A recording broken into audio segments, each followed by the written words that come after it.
Imagine being born a princess, yet treated like a curse. Elizabeth Tudor came into the world wrapped in silk and jewels, but instead of celebration, whispers filled the corridors. She should have been a boy. Her father, Henry VIII, had risked his crown, his church, and the wrath of Europe to bring her mother, Anne Boleyn, to the throne. And for what? A daughter. Elizabeth was unwanted from the very first breath she drew. Declared illegitimate, cast aside, and branded a traitor's child after Anne Boleyn's execution, she grew up with danger lurking in every corner.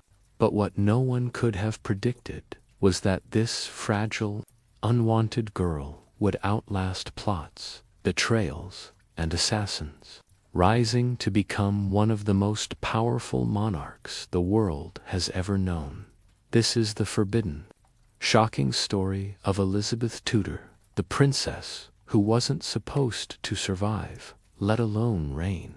The bells of Greenwich Palace rang out on September 7th, 1533, announcing the birth of a royal child. Courtiers and servants rushed to the chambers of Queen Anne Boleyn, expecting the triumphant moment Henry VIII had fought so hard to secure.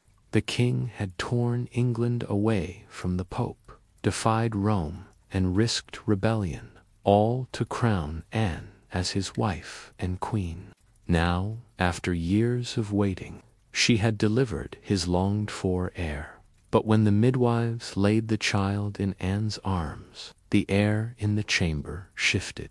The infant was healthy, strong, her cries filling the room. Yet whispers spread like a chill draft through the palace halls. It is a girl. Elizabeth, daughter of Henry VIII and Anne Boleyn, entered the world not as the savior of a dynasty, but as its disappointment. For Henry, who had cast aside Catherine of Aragon in his desperate quest for a son, the birth of another daughter was a cruel blow. The feasts and bonfires planned in celebration were quietly diminished. The king's joy was tempered with bitterness, his pride bruised. Elizabeth was wrapped in silks, adorned with jewels, paraded as a Tudor princess, but she was not the son he craved. From her very first breath, she was unwanted. Anne, radiant but weary, refused to see her daughter as a curse. She held Elizabeth close, vowing that this child would one day prove herself greater than any man. She whispered prayers into her infant's ears, surrounding her with hope and ambition. Yet Anne must have felt the shadows lengthening around her. She had staked everything on giving Henry a son, and with Elizabeth's birth, her position grew perilous. In the months that followed, Elizabeth's early life glittered with splendor. She was given her own household, attendants, and tutors, as befitted a royal child. She was dressed in crimson velvet and cloth gold, her cradle lined with fine linens. Ambassadors reported her sharp eyes, her lively spirit, her undeniable presence. But beneath the surface grandeur, danger brewed. Anne Boleyn's enemies at court multiplied. Old factions loyal to Catherine of Aragon despised her. Courtiers whispered of her sharp tongue, her quick temper, her failure to give Henry a son. By the time Elizabeth was 2 years old, those whispers became accusations. And accusations turned into charges of adultery and treason. Elizabeth was too young to understand, but the world she knew shattered overnight. Her mother, once the most powerful woman in England, was dragged to the Tower of London. In May 1536, Anne Boleyn was executed by sword, her head severed with a single stroke. Elizabeth, barely a toddler, was declared illegitimate, stripped of her title of princess, and branded a bastard. The silks and jewels remained, but the security of her position vanished. From then on, Elizabeth lived in the shadows of uncertainty. Her household was reduced, her future uncertain, her father's gaze often cold. Henry remarried swiftly Jane Seymour, who would finally give him the son he longed for, Edward. For Elizabeth, the birth of her half-brother meant she was pushed even further down the line of succession. Once the jewel of Anne Boleyn's ambition, she was now a forgotten child, and yet Elizabeth was no ordinary girl. From her earliest lessons, she displayed a brilliance that astonished her tutors. She mastered Latin and Greek, spoke French and Italian, and absorbed history and theology with a mind as sharp as a blade. She learned music and dance, but she also learned something far more crucial: how to survive. For survival was the key to Elizabeth's childhood. She watched as queens rose and fell in rapid succession: Jane Seymour dead in childbirth, Anne of Cleves dismissed in humiliation, Catherine Howard executed for adultery, Catherine Parr navigating danger with wit. Elizabeth saw the deadly cost of Henry's love, the peril of the crown, the fragility of women's lives at court. She grew cautious, observant, careful with her words. Behind her youthful smile, she was always calculating, always learning, yet danger followed her like a shadow. To be Anne Boleyn's daughter was to carry a curse. Courtiers muttered that she had inherited her mother's ambition, her wit, her sharpness. To some, this made her dangerous. To others, it made her a threat worth watching or eliminating. As rebellions flared and religious factions battled for dominance, Elizabeth's very existence was a political weapon. She was the daughter of Anne, the sister of Edward, the half-sister of Mary. She belonged everywhere, yet nowhere. Still, she endured. The unwanted princess, branded illegitimate, survived where others fell. She survived the coldness of her father, the execution of her mother, the whispers of assassins, and the shifting tides of court politics. In every setback, she sharpened herself, like steel in the fire. By the time she reached adolescence, Elizabeth was no longer merely the child Henry VIII had once dismissed. She was a figure of intrigue, intelligence, and quiet resilience. She had outlasted disgrace, betrayal, and the fate of her mother. And though she did not yet know it, her survival was only the beginning of a story that would shake England and define an age. The girl who had been unwanted was destined to outlast them all. The years after Anne Boleyn's execution were the most fragile of Elizabeth's young life. She was barely 3 years old when her mother was condemned, too young to comprehend the weight of what had happened, yet old enough to sense the sudden shift in how the world treated her. The bright gowns and endless praise that once filled her days faded into silence. The courtiers who had once bowed deeply now looked past her. In their eyes, she was no longer a princess. She was simply Lady Elizabeth, a bastard child of a disgraced queen, her father. Henry VIII remarried almost immediately. Jane Seymour, soft-spoken and pious, was nothing like Anne Boleyn.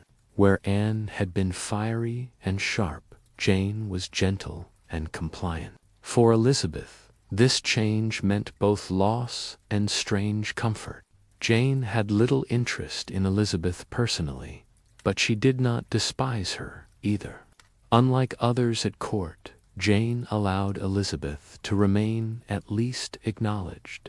For a fleeting moment, Elizabeth's life found a precarious balance, but Jane's fate was sealed with the birth of Edward. Elizabeth was 4 years old when her half-brother was born, and the entire court erupted with joy. Bonfires blazed, bells rang, feasts stretched for days. England had its male heir at last. Elizabeth, once briefly celebrated as the future of the dynasty, was now irrelevant. Her brother's birth marked her descent even further into obscurity. And when Jane Seymour died in childbirth shortly after, Elizabeth's world dimmed. Henry sought new queens with a desperation that unsettled even his closest advisers. Each new marriage carried with it both hope and peril for Elizabeth. Anne of Cleves, chosen for political alliance, arrived with pomp only to be rejected almost instantly. Elizabeth, cautious even as a child, watched quietly, learning early that the security of a queen was always a lie. Then came Catherine Howard, barely older than Elizabeth herself would later become. Swept into Henry's court like a dazzling flame, Elizabeth saw her rise and, in brutal speed, her fall executed for adultery like Anne Boleyn before her through it all. Elizabeth absorbed lessons no child should have to learn. She learned that love in her father's world was conditional, fleeting, and deadly. She learned that the smiles of courtiers were masks, hiding whispers of betrayal. She learned that survival meant silence, observation, and caution. She played her part as the obedient child, but behind her bright eyes she was calculating, storing every lesson for the future. Yet not all was darkness. Amid the chaos, Elizabeth discovered her true strength, her mind. Tutors filled her days with lessons in Latin, Greek, French, and Italian. She devoured books on philosophy, history, and theology. She took to learning with a hunger that astonished those around her. Roger Ascham, one of her later tutors, would call her intellect unmatched, her wit sharper than any blade. Even as a girl, Elizabeth knew knowledge was her shield. If she could not rely on her birth, her father, or her title, she would rely on her mind still. The dangers around her were real. Factions at court saw Elizabeth as both an asset and a liability. To some, she was Anne Boleyn's cursed child, a reminder of scandal. To others, she was a potential pawn in future power struggles, especially if Edward died young. At every turn, Elizabeth's name was whispered in conspiracies, some imagining her as a bride to foreign princes. Others plotting her downfall. Henry's last queen, Catherine Parr, changed Elizabeth's life in ways few could have foreseen. Learned, compassionate, and politically shrewd, Catherine gathered Henry's fractured children Mary, Elizabeth, and Edward under her wing. She insisted they be educated properly, treated with dignity, and even restored to the line of succession. For Elizabeth, it was a moment of fragile stability, a chance to grow without the constant shadow of disgrace. Catherine became a stepmother, unlike any other guardian who recognized Elizabeth's brilliance and nurtured it. But even then, Elizabeth's path was never safe. When Henry grew ill and tyrannical in his final years, the court bristled with tension. Elizabeth learned to tread carefully, to balance loyalty to her father with survival of her own identity. She smiled when required, bowed when demanded, and spoke with precision, never giving too much away. In her silence, she became a mystery, and in her mystery, she became powerful. When Henry died in 1547, Elizabeth was just 13 years old. The man who had both given her life and scarred it beyond measure was gone, leaving behind a kingdom in turmoil and children marked by his deadly love. Edward ascended the throne. Mary clung to her faith. and Elizabeth Unwanted, illegitimate. Overlooked stood on the threshold of destiny. Her childhood was over, but the lessons of it would never leave her. She had survived assassins of reputation, the executioner's shadow, and the cold dismissal of her father. She had outlasted disgrace, learned to wield silence as a weapon, and sharpened her mind into her greatest defense. Elizabeth was no longer just the unwanted princess. She was a survivor, a figure forged in fire, and though she did not yet know it, she carried within her the strength to outlast kings, queens, and the very men who whispered her ruin. When Henry VIII died in January 1547, the kingdom mourned or pretended to. Elizabeth, just 13 years old, had no tears left for him. Her father had given her splendor and stolen it away, had lifted her up and cast her down. His death left her, not with grief, but with a sharpened awareness. The world was more dangerous than ever. The crown had passed to her half-brother Edward VI, only 9 years old, but in truth it was Menduke's lords and schemers who now ruled England in his name for Elizabeth. The death of her father was both relief and threat. On one hand, the man who had branded her a bastard and overshadowed her every step was gone. On the other, she was now a teenage girl in a court of wolves, with no mother, no father, and no certainty of safety. Every move she made was watched. Every word could be twisted. Every alliance could either protect her, destroy her. Edward's reign brought sweeping religious changes, guided by Protestant regents. The new government moved quickly to strip England further from Rome. Latin masses were outlawed, images of saints removed, monasteries destroyed. For Mary, her older half-sister, these reforms were unbearable.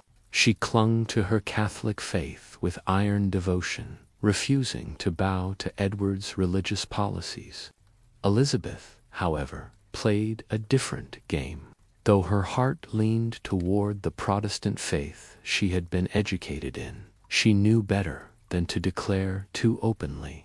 Instead, she spoke cautiously, her words polished like jewels, shining enough to impress, sharp enough to wound if handled carelessly. This careful balance kept her alive, but it also painted her as a figure of suspicion. Was she Catholic, like Mary? Was she Protestant, like Edward? Was she a threat to both? The factions at court argued endlessly over her loyalties. Some saw her as a potential heir who could unite the kingdom. Others saw her as a rival who might destabilize Edward's fragile regnate. Her tutors praised her mastery of languages, her eloquence in debate, her sharp wit. Ambassadors reported that she carried herself not like a girl, but like a queen in waiting, calm, poised, commanding respect with every word. She dazzled when she chose to, and she disappeared into shadows when it was safer.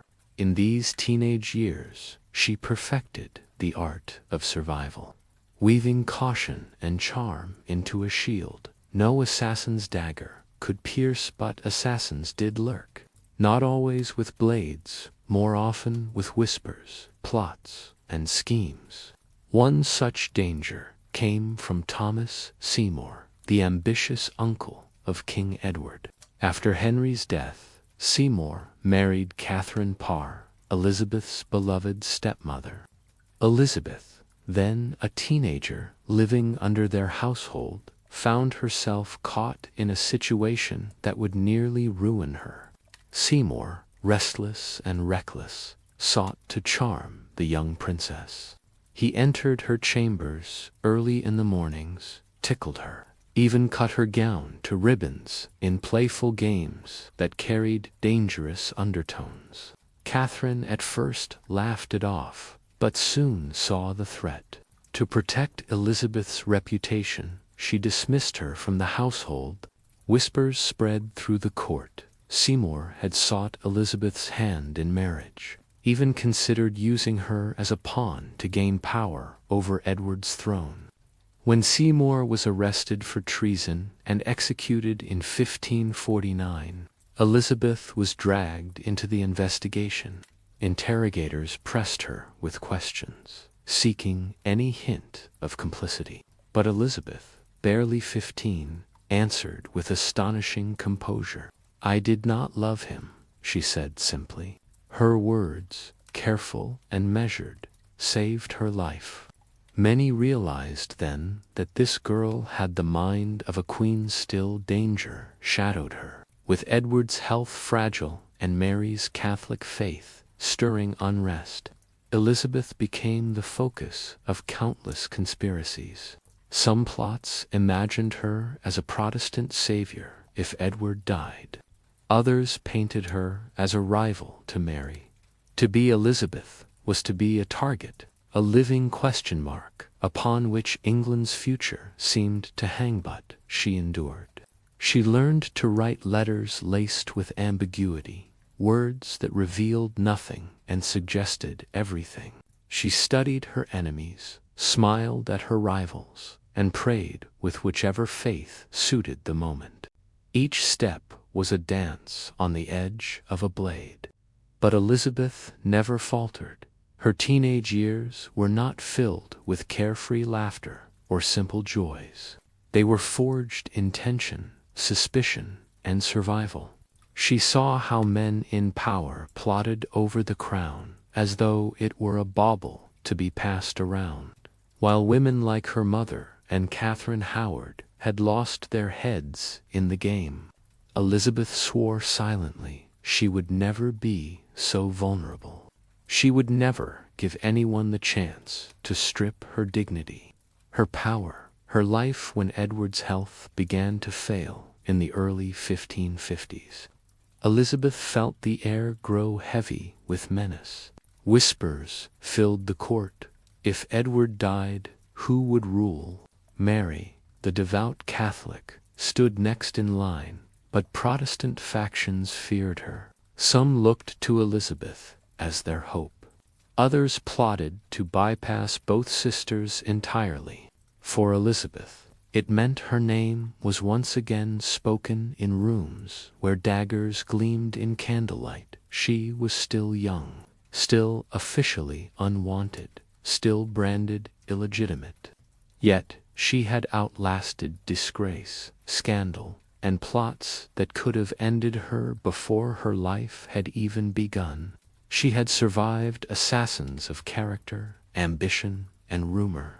And though she could not yet know the crown would one day be hers, she had already proven one thing beyond doubt. Elizabeth Tudor, the unwanted princess, was impossible to destroy. The summer of 1553 was suffocating. The air in London hung heavy with heat and fear, and Elizabeth Tudor, now nearly 20, felt the weight of the kingdom pressing against her shoulders. Her half-brother, King Edward VI, had wasted away before her eyes, his youthful face hollowed by sickness, his once bright eyes dulled by fever. Elizabeth had watched silently as the boy who had been hailed as England's hope withered into a ghost of himself. She knew, as all of England knew, that his death would unleash a storm. Edward was only 15 when he died, leaving behind a crown that no one could safely wear. The line of succession, restored by Henry VIII's will, named Mary first, then Elizabeth. But Edward's Protestant regents feared Mary's Catholic faith more than anything. In desperation, they schemed to place Lady Jane Grey, teenage cousin of Elizabeth, on the throne. Elizabeth found herself trapped in the middle. She was Henry's daughter, Anne Boleyn's child, a Protestant by education, but cautious by necessity. To support Jane would mean betraying the rightful line of succession. To support Mary might brand her a traitor in the eyes of Protestant nobles. For Elizabeth, the wrong choice could mean her head. When Jane was proclaimed queen, Elizabeth stayed quiet. She did not rush to her side, nor did she immediately declare for Mary. Instead, she waited, watching as the kingdom teetered. Within 9 days, the people themselves rose for Mary. Crowds filled the streets, shouting her name, declaring her the rightful heir. Jane was dragged from her throne, and Mary Tudor entered London in triumph. For Elizabeth, this moment was both relief and terror. She had chosen silence and survived, but her sister's triumph cast a new shadow over her life. Mary was not just queen, she was a woman scarred by betrayal, humiliation, and faith. To her, Elizabeth was a rival, Protestant symbol in a Catholic queen's fragile reign. At first, Mary embraced her sister. The two daughters of Henry VIII rode together into London, hand in hand, a show of unity meant to soothe the divided kingdom. The people cheered, believing perhaps the Tudors had reconciled. Elizabeth smiled, bowed, and played the dutiful sister. But behind her smile, she knew the truth. The cheers were not only for Mary, they were for her too. And that was dangerous. Mary's reign quickly hardened. Determined to restore Catholicism, she reversed Edward's reforms, outlawed Protestant practices, and demanded allegiance to Rome. Those who resisted were burned at the stake. Fear swept through England as flames lit the skies. In this atmosphere, Elizabeth became more than just a sister, became a beacon for Protestant hopes. To many, she was the alternative queen, the woman who might one day save them from Mary's fire. Mary saw it too. The bond between sisters curdled into suspicion. Every time Elizabeth received a letter, it was intercepted and read. Every time she met with nobles, whispers of conspiracy followed. Soon, accusations arose. Elizabeth was linked to plots to overthrow Mary, to assassinate her, to seize the crown. Whether true or not, the danger was real. In 1554, the Wyatt Rebellion erupted.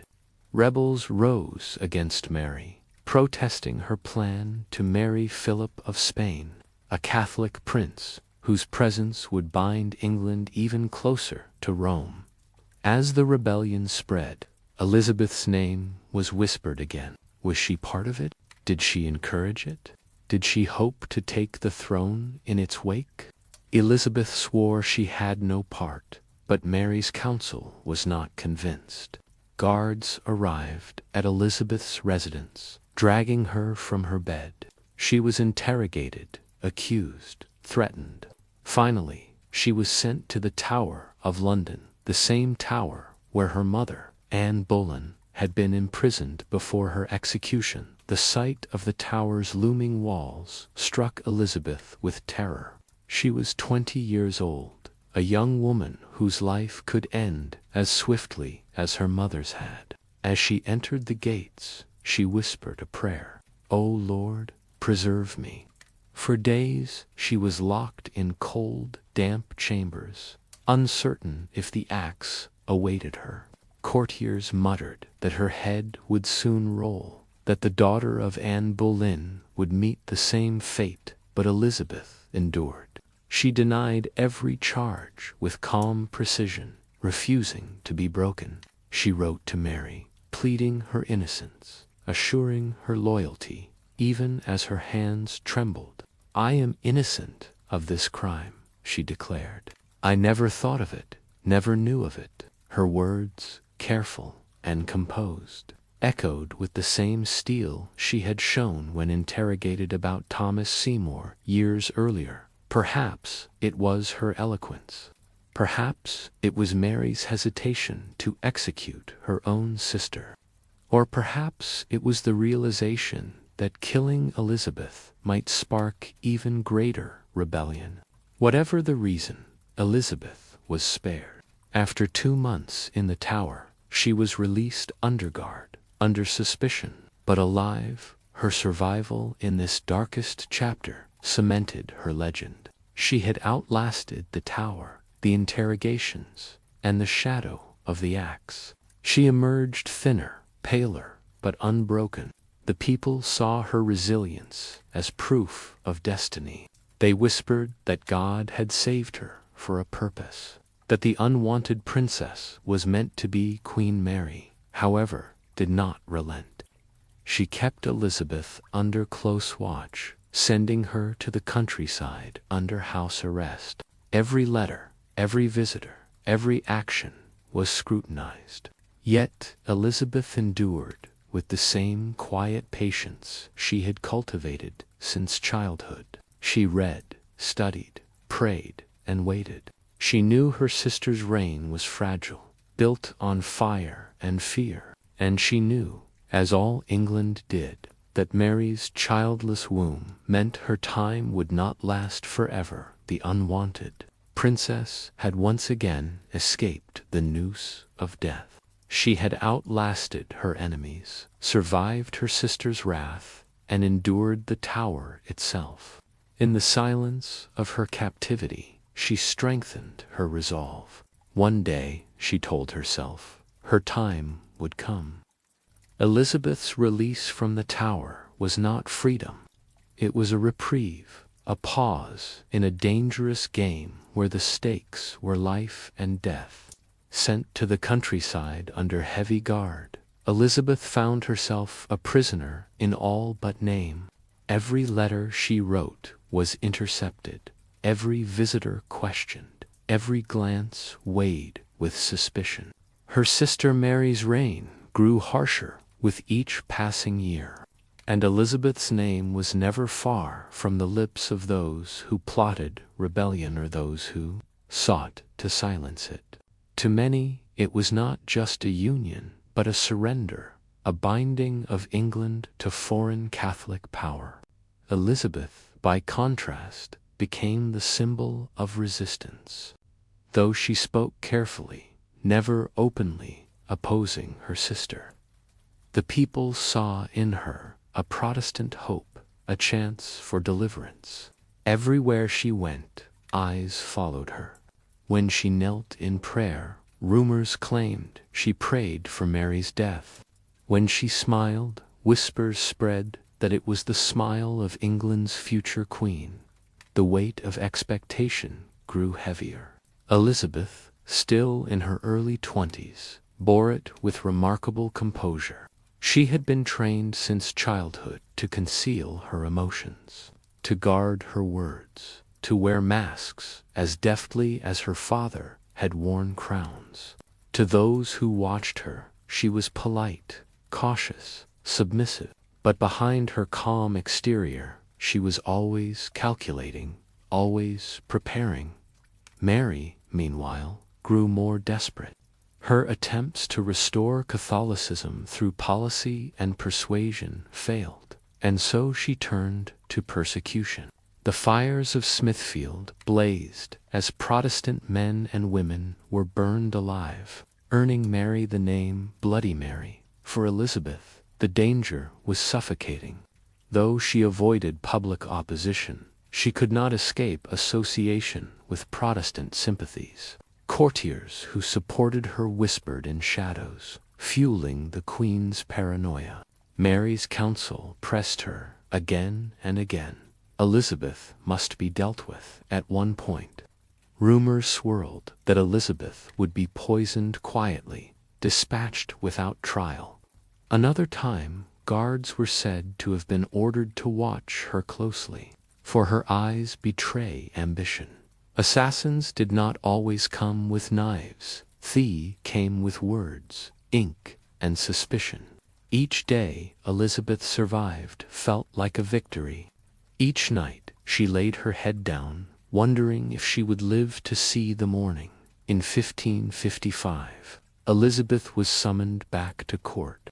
The journey itself was perilous rain, fell in sheets, mud clung to her carriage wheels, and whispers followed her through every village. When she arrived, Mary confronted her, demanding assurances of loyalty, pressing her to attend Mass in the old ways. Elizabeth's answers were as carefully chosen as jewels. She would obey the Queen, she said. She was loyal, she swore. But she gave nothing more. Her caution saved her. Mary's own life was unraveling. The longed-for child she believed she carried in 1555 proved to be a phantom pregnancy, a humiliation that shattered her health and her credibility. Elizabeth watched silently as her sister's hope for an heir dissolved. The kingdom watched too, and with each false step, Elizabeth's star grew brighter. By 1558, Mary was weakened, ill, and childless. England's future no longer rested with her. It rested with the sister she had once imprisoned, the sister she had nearly destroyed. Elizabeth remained cautious to the end, speaking no treason, plotting no open rebellion. She had learned long ago that survival was the sharpest weapon. When Mary's counselors began to prepare for the inevitable, Elizabeth did not shout her claim. She waited, she endured. On November 17, 1558, Mary Tudor died. Bells tolled across the kingdom once more, but this time the sound carried not dread but relief. After years of fire, suspicion, and blood, England turned to Elizabeth, the unwanted princess, the child born in disappointment, the girl branded a bastard. The woman who had walked through the Tower's gates, expecting deaths, was now queen. The people erupted in celebration. Crowds surged through the streets, shouting her name, throwing flowers before her. Foreign ambassadors, who had once dismissed her as a liability, now rushed to secure alliances. Elizabeth rode into London in triumph, her face composed, her bearing regal, her every gesture the embodiment of strength. She had outlasted her mother's disgrace, her father's rejection, her brother's reign, and her sister's wrath. She had outlasted assassins, plots, and prison. Elizabeth Tudor, the unwanted princess, was now Elizabeth I, Queen of England. Her reign would be long, glorious, and filled with trials of its own. But in that moment, as she ascended the throne, the story of her childhood survival became the foundation of her legend. Every betrayal, every prison cell, every brush with death had shaped her into a monarch like no other. The girl who should never have survived had not only endured triumph.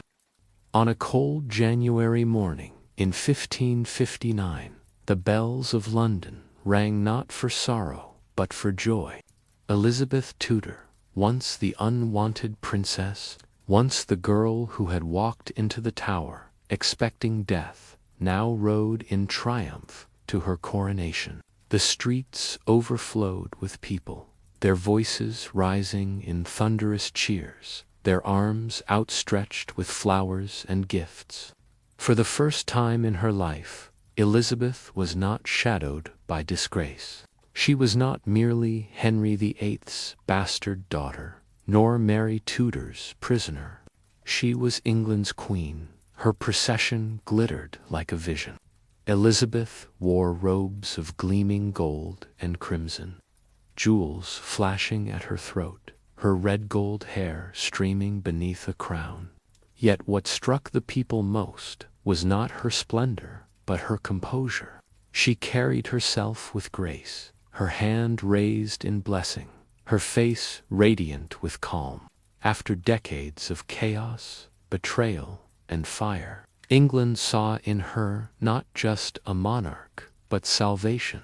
But Elizabeth herself knew better. She knew the crown was not a prize, but a battlefield. From the moment she sat upon the throne, daggers turned toward her. Assassins did not fade with Mary's death multiplied. Catholic Europe saw her as a heretic usurper. Spain, France, and Rome whispered of her destruction. At home, Catholic nobles plotted rebellions in Mary Stuart's name. Every feast could conceal poison. Every smile could hide a traitor. Elizabeth met it all with the same weapons that had carried her through childhood: patience, intelligence, and unshakable will. She did not rush to change the kingdom, but carefully balanced it. She restored Protestantism, but allowed enough tolerance to keep peace. She surrounded herself with brilliant advisors: William Cecil, Francis Walsingham, who guarded her with spies and secrets. She never married, though suitors came from every corner of Europe. Instead, she declared herself married to England, a virgin queen whose only devotion was to her people. Her refusal to wed baffled and infuriated rulers across Europe. Some saw it as weakness, others as arrogance. But Elizabeth understood the truth. Marriage was a trap. She had seen her mother rise and fall because of it. She had seen Catherine Howard and others lose their heads because of it. She had watched Mary destroy herself with a foreign husband who never loved her. Elizabeth would not be bound. She would rule alone, and rule she did. Year by year, she strengthened her kingdom.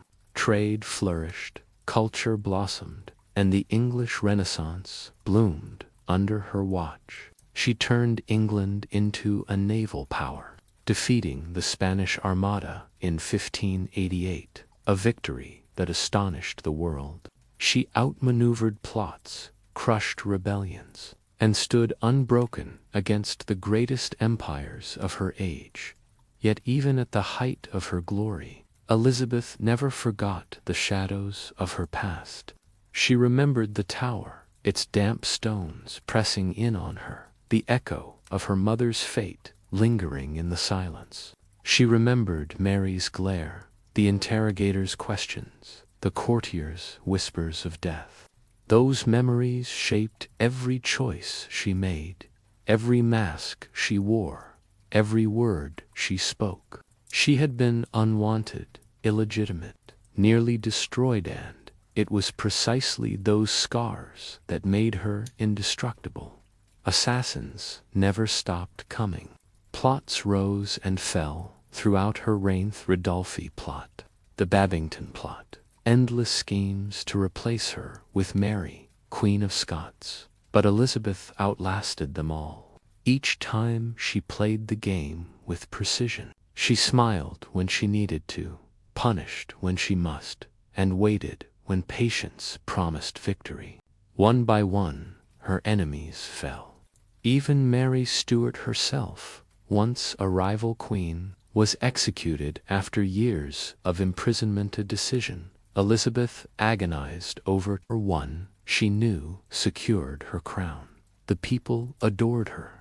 They saw in Elizabeth not just a ruler, but a mother, a protector, a woman who embodied England itself. She walked among them on her progresses, speaking with farmers and merchants, laughing with children, winning hearts wherever she went. She had once been unwanted, but now she was beloved. And as the years passed, her legend grew. She gave her name to an Aegith, Elizabethan Era, golden time of exploration, literature, and power. Shakespeare wrote his plays under her reign. Drake sailed the seas in her name. England, once fractured and weak, now stood strong, feared, and admired across the world. In her final years, Elizabeth often sat alone in her palace, surrounded by memories. The courtiers who had once doubted her were long gone. The assassins who had sought her life lay forgotten in graves.